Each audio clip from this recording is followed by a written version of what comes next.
بسم اللہ الرحمن الرحیم، الصلاة والسلام علی سیدنا و مولانا محمد وعلی آلہ واصحابہ اجمعین، اما بعد۔ میرے محترم بھائی اور دوستو، حضرت علی رضی اللہ تعالی عنہ کا فرمان ہے، الموت لیس منہ الفوت، ان اقمتم لہ اخذکم وان فررتم منہ ادرککم، فالوہا فالوہا فالنجا فالنجا۔ یہ آپ کے لمبے خطبے میں سے میں نے دو چار سطریں آپ کو سنائیں کہ آج تک موت سے جو ٹکرایا ہے، گرنا اسی کا مقدر ہے۔ اجل ہی نے چھوڑا نہ کسرا نہ دارا، بڑے بادشاہ تھے کسرا اور دارا، اسی سے سکندر صفاتے بہارا، ہر ایک لے کے کیا کیا نہ حسرت سے دھارا، پڑا رہ گیا سب یوں ہی ٹھاٹھ سارا، جگہ جی لگانے کی دنیا نہیں ہے، یہ عبرت کی جا ہے تماشا نہیں۔ تو فرمایا حضرت علی نے رضی اللہ تعالی عنہ نے، لڑو گے تو پکڑ مارے جاؤ گے، شکست کھاؤ گے، بھاگو گے پکڑے جاؤ گے، ان فررتم منہ ادرککم، بھاگو گے پکڑے جاؤ گے۔ اب یہ کتنے پہروں میں ہوتے ہیں بعض لوگ، لیکن کیا وہ موت سے بچ جاتے؟ موت تو سب کے لیے، لہذا کیا کرو، الوحا الوحا، الوحا کا مطلب ہے جلدی کرو جلدی کرو۔ کس چیز کی جلدی کرو؟ کا النجا النجا، اللہ کی بارگاہ میں پیش ہونا ہے، وہاں کامیاب ہونے کے لیے کچھ جلدی کرو۔ اس جلدی میں کیا کرنا ہے؟ تو فرمایا احی قلبک بالموعظہ، دل کو زندہ رکھنا قرآن کے ذریعے سے۔ جیسے پانی سے گھاس پھول پھل زندہ ہو جاتے ہیں، روح سے ہم زندہ ہیں، تو فرمایا دلوں کی زندگی قرآن سے ہے، قرآن سے دلوں کو زندہ رکھنا۔ ایک حدیث ساتھ یاد آ گئی، وہ بھی اسی کے ساتھ ایڈ کر کے سناتا ہوں، اطلب قلبک عند ثلاثۃ مواطن، تین جگہوں پہ اپنے دل کو دیکھو، لگتا ہے یا گھبرا رہا ہے؟ عند سماع القرآن، قرآن کے سامنے بیٹھ کے دیکھو، دل لگتا ہے یا گھبراتا ہے؟ فی مجالس ذکر، ذکر کی مجالس میں بیٹھ کے دیکھو، دل لگتا ہے یا گھبراتا ہے؟ فی اوقات الخلوہ، تنہائی میں بیٹھ کے دیکھو، دل اللہ کے لیے کچھ تڑپتا ہے یا گھبراتا ہے؟ فإن لم تجدہ فی ہذہ المواطن، اگر تیرا دل قرآن سے گھبرائے، اللہ کی یاد کی مجالس سے گھبرائے، تنہائی میں گھبرائے، تو صلی اللہ ان یمن علیک بقلب فإنہ لا قلب لک، تو پھر اللہ سے مانگ اللہ تجھے دل عطا فرمائے، تیرا دل مر چکا ہے۔ دل کی تین بڑی شریانیں ہوتی ہیں۔ مجھے سٹنٹ پڑا نا، وہ بھائی بھی ڈاکٹر ہے دل کا، تو کافی ساری معلومات اس کے ذریعے سے تھیں، پھر خود سٹنٹ پڑا اور ہو گئی۔ دل کو سپلائی دینے والی تین بڑی شریانیں، تو وہ ایک بند ہو تو سٹنٹ ڈالتے ہیں، دو بند ہو پھر بھی کوشش کرتے ہیں، تینوں بند ہوں تو پھر آپریشن ہی کرتے ہیں۔ اور یہ خون دل کو سپلائی دینے والی ہیں، یہ بند ہو جائیں تو موت ہے۔ تو وہ دل جو میرے نبی بتا رہے ہیں، اس کی بھی تین شریانیں ہیں۔ میں ابھی مجھے وہ مناسبت ایک دم ذہن میں آ گئی، پہلے نہیں تھی، کہ ہمارے ڈاکٹر بتاتے ہیں کہ دل کی مین سپلائی، ویسے تو بہت سی رگیں ہیں لیکن تین بڑی رگیں ہیں۔ ادھر میں کیا حدیث سنا رہا ہوں کہ دل کے مردہ اور زندہ ہونے کی بھی 3 نشانیاں ہیں، یعنی وہ دل جو روحانیت والا ہے اس کے لیے بھی 3 پائپ لائن جا رہی ہیں، ایک قرآن ہے، ایک ذکر کی مجالس ہیں، اور ایک تنہائی میں اللہ کی یاد ہے۔ اگر تینوں بند ہیں تو دل مر چکا ہے، وہ چاہے بادشاہ ہے، چاہے RPO ہے، چاہے مولانا ہے۔ اور اگر تینوں زندہ ہیں تو یہ دل صحت مند ہے، نورانی ہے، اور اللہ کا محبوب ہے۔ ان اللہ لا ينظر الى صورکم ولا الى اموالکم، اللہ نہ تمہارے مال دیکھتا ہے، نہ تمہارے پیسے کو، نہ تمہاری شکل کو دیکھتا ہے، ولکن ينظر الى قلوبکم واعمالکم، اللہ تمہارے دل دیکھتا ہے اور تمہارے عمل دیکھتا ہے۔ تو ارشاد فرمایا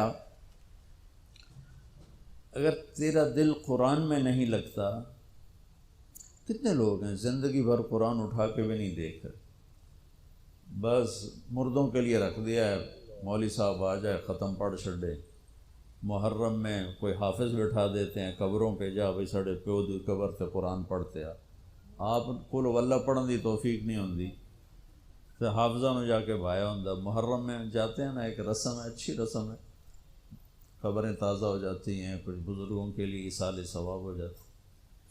تو کتنے لوگ ہیں سال ہا سال گزر جاتے ہیں قرآن اٹھا کے نہیں دیکھتے، ایک رگ تو پوری بند ہوتی، اللہ کی یاد کی مجالس میں نہیں جاتے، دوسری رگ پوری بند ہوتی، تنہا بیٹھ نہیں سکتے، گھبرانے لگتے ہیں، کبھی ٹی وی آن کرتے ہیں، کبھی موبائل آن کرتے ہیں، حالانکہ وہ تنہائی اللہ سے بات کرنے کا وقت ہوتا ہے۔ تو بھائیو، اس مردہ دل کے ساتھ کوئی مر گیا تو موت بڑی خوفناک چیز ہے، موت سے خوفناک کوئی چیز نہیں ہے۔ اور زندہ دل لے کر اگر موت آ گئی تو موت سے خوبصورت کوئی تحفہ نہیں، اس سے خوبصورت کوئی پیغام کوئی۔ تو میں حضرت علی کی بات عرض کر رہا تھا، احی قلبک بالموعظہ، اس دل کو زندہ کرا کس سے؟ قرآن سے۔ اخبار بھی تو روزانہ پڑھتے ہیں ہم، یہ کتنے ڈھیر لگے پڑے ہیں۔ تو میرا دل جو زندہ ہوگا وہ قرآن سے ہوگا، وَنَوِّرْهُ بِالْحِکْمَةِ، اور اسے روشن کر، وہ کس سے؟ کا نبی کی باتوں سے، نبوت کے تذکروں سے، نبوت والے اخلاق سے، نبوت نبی کی سیرت سے اس کو زندہ کر۔ وَقَوِّهِ بِالزُّهْدِ، اور دنیا کی بے رغبتی سے اس کو طاقت دے۔ دل کا ٹونک زہد ہے، دنیا کی بے رغبتی۔ وَظَلِّلْهُ بِالْمَوْتِ، اس کی بھی لگام ہے، بے لگامہ ہو جائے تو تباہی پھیر دیندہ ہے، اس کو لگام چڑھا موت کی یاد کی۔ وَقَرِّرْهُ بِالْفَنَا، اور اس سے اقرار لے کہ مر جانا ہے، مر جانا۔ بھائیو، بڑے سے بڑے عدد کو 0 سے ضرب دو تو 0 ہو جاتا ہے، 100 انٹو 0 0، اور ٹریلین انٹو 0 0، 1 خرب ضرب 0 0۔ اللہ کی قسم، ساری زندگی کی عزت، دولت، شہرت، بلندیاں، مرتبے، حیثیتیں، عہدے جب موت سے ضرب کھاتے ہیں 0 ہو جاتے ہیں۔ تھوڑی دیر پہلے وہ مولانا طارق جمیل کہلا رہا تھا، اور 1 سیکنڈ کے بعد ڈیڈ باڈی میت، ڈیڈ باڈی میت۔ اولاد بھی نہیں کہتی، اولاد بھی کہتی میت چاہو، منجی چاہو، ہمارے دیہاتوں میں کہتے ہیں منجی چاہو، میت چاہو۔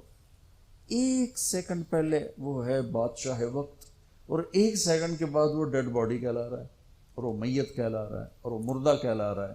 کہ ساری زندگی کی کمائیاں جب موت سے ضرب کھاتی ہیں نتیجہ 0 ہو جاتا۔ صرف ایک ہستی ہیں جن سے پوچھا گیا، باقی تو کون پوچھتا؟ وقت لکم میعاد یوم لا تستاخرون عنہ ساعۃ ولا تستقدمون، تم سب کا ایک دن مقرر ہے، وہ آئے گا تمہیں اٹھا کے لے جائے گا۔ تو اس دن اگر اللہ مجھ سے راضی ہے تو میرے لیے موت سے بہتر کوئی تحفہ نہیں، اور اگر اللہ مجھ سے ناراض ہے تو پھر موت سے خوفناک پیغام کوئی نہیں۔ حضرت طلحہ کا انتقال ہوا تو میرے نبی نے ان کے لیے دعا کی، یا اللہ طلحہ جب تیری بارگاہ میں پیش ہو تو اسے دیکھ کے مسکرائے، یہ تجھے دیکھ کے مسکرائے۔ ہمارے نبی پاک صلی اللہ تعالی علیہ وسلم کو اللہ نے اختیار دیا، جتنا رہنا چاہتے ہیں رہ لیں، لیکن موت آپ کے لیے ہے، موت سے پاک صرف آپ کا رب ہے، باقی کوئی نہیں۔ 29 صفر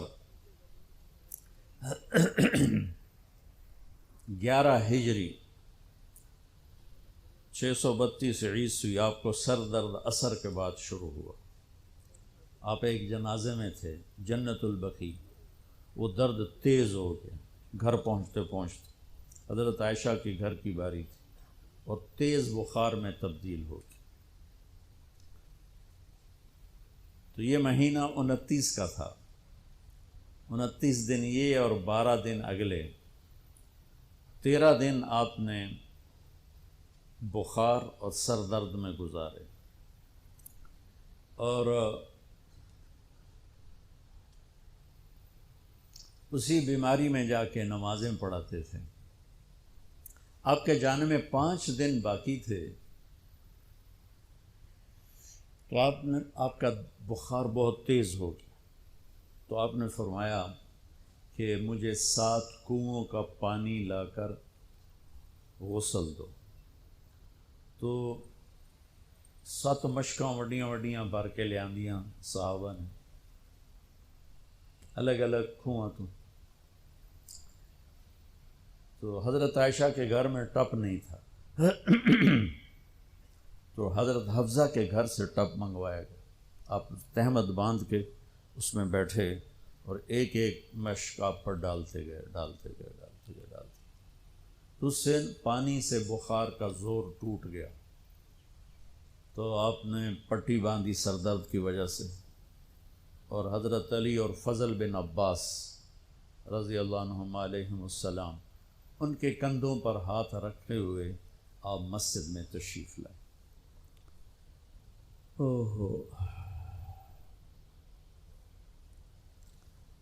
اور مسجد بھری ہوئی تھی۔ آپ نے ایک چھوٹا سا بیان دیا، وہ آپ کو سنانا چاہتا ہوں۔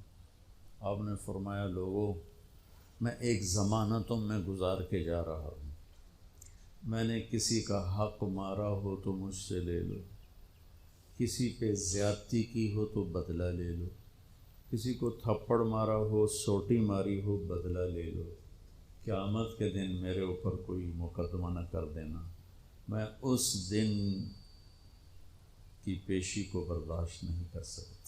جن کے طفیل لوگوں کی پیشیاں معاف ہو جائیں گی، جن کے طفیل حساب شروع ہوگا، جن کی طفیل کروڑوں اربوں گناہ گار ان کو معافی ملے گی، وہ امت کو کیا پیغام دے کے جا رہے ہیں کہ جب میرے ذمے کوئی ہے تو ہون لے لو، اتھے نہ منگیا جائے۔ آپ نے اس کو اتنا دہرایا کہ صحابہ رونے لگے۔ آپ نے زندگی میں ایک دفعہ ایک سوٹی ماری، ایک دفعہ ایک سوٹی، جنگ خندق میں شکست ہو گئی، صحابہ دوڑے، تو اس دوڑ میں ایک صحابی کا پاؤں اللہ کے نبی کے پاؤں پہ آ لگا۔ وہ تیزی میں دوڑ رہے تھے، لہٰذا ان کو خیال بھی نہیں آیا، تو آپ کو تکلیف ہوئی۔ پاؤں وہ جنگی جوتا تھا وہ تلوار سے بچانے کی، تو پاؤں تھوڑا سا مسلا گیا، تو آپ نے اسے ایک چھڑی ماری۔ اس کے جسم پہ زرہ تھی، زرہ تھا، تلوار نہیں چل دی تو سوٹی کی چل دی، تو آپ نے کہا اوجا تھا نہیں، ارے دیکھ کے تو چلتے، تو نے مجھے تکلیف پہنچائی، اتنا آپ نے کہا۔ وہ دہشت تھی اس وقت، بھاگ رہے تھے، شکست ہو رہی تھی، انہوں نے پیچھے مڑ کے بھی نہیں دیکھا، لیکن کہنے لگے کہ میں نے اپنے دل میں کہا کہ بس ہن تیری ہلاکت، اللہ دا نبی تیری وجہ تو تکلیف ہج گیا، ہن تیری معافی کوئی نہیں۔ ساری رات کہنے لگے مجھے نیند نہیں آئی کہ اب صبح جبریل آئے گا اور آ کر اللہ کا فرمان سنائے گا کہ اس کے لیے یہ سزا ہے، یہ عذاب ہے، کہ اللہ کے نبی مجھے کہہ رہے ہیں تو نے مجھے تکلیف پہنچائی۔ کہ میں سویا نہیں ساری رات۔ فجر کی نماز کے بعد اعلان ہوا جس آدمی کا پاؤں نبی کے پاؤں پہ آیا تھا وہ حاضر ہو جائے، تو کہنے لگے لے بھائی ہو گئی نہ ہوئی گل، آ گیا جبریل لے کے تیری بربادی دا پروانہ۔ تو کہنے لگا میں کانپتا ہوا، ٹانگیں میرا ساتھ نہیں دے رہی تھی، میں کانپتا پہنچا دربار رسالت، تو آپ مجھے دیکھ کے مسکرائے، اور فرمایا میرے بھائی کل میں نے آپ کو سوٹی مار دی تھی، اس کی میں نے آپ سے معافی مانگنے کے لیے آپ کو بلایا ہے کہ آپ مجھے معاف فرما دیں، اور اس کے بدلے میں یہ ایک چھوٹا سا ہدیہ آپ کو پیش کر رہا ہوں، آپ کو میں 60 اونٹنیاں گفٹ کرتا ہوں۔